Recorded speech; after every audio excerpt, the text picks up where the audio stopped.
విశాఖలో data centre ఏర్పాటు వల్ల 2.5 లక్షల ఉద్యోగాలు వస్తాయనడం పచ్చి అబద్ధం అన్నారు మాజీ మంత్రి గుడివాడ అమర్నాథ్. ప్రపంచంలో ఎక్కడా ఇన్ని ఉద్యోగాలు డేటా సెంటర్ల వల్ల రాలేవన్నారు. 2.5 లక్షల ఉద్యోగాలు వస్తాయని గూగుల్తో ప్రకటన చేయించండి అని డిమాండ్ చేశారు. డేటా సెంటర్ల విద్యుత్, నీటి వినియోగం పెరుగుతుందని, విశాఖలో 2 డిగ్రీల వరకు ఉష్ణోగ్రత పెరుగుతుందని అన్నారు అమర్నాథ్. గూగుల్తో ఇన్ని లక్షల మందికి ఉద్యోగాలు వస్తాయని చెప్పి గూగుల్తో అనౌన్స్మెంట్ చేయించండి.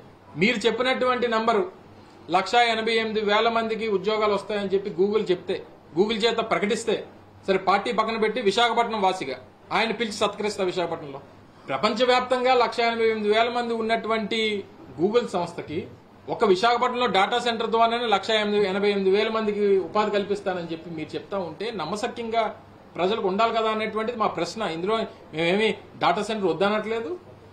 ఇన్ఫాక్ట్ డేటా సెంటర్స్ కి అలా బాట వేసింది, అసలు పైనీర్ చేసింది, ఇనీషియల్ గా అదానీ వాళ్ళని కమిట్ చేసింది ఇక్కడ పెట్టించడానికి, వారితో ఐటీ పార్క్ క్రియేట్ చేయించడానికి కమిట్ చేసింది మా ప్రభుత్వం, జగన్మోహన్ రెడ్డి గారి ప్రభుత్వం. విశాఖపట్నం నగరానికి గంటకి ఎంత కావాలో దానికి కూడా గంటకి ఎంత కావాలి పవర్. ఎక్కడి నుంచి తీసుకొస్తాం?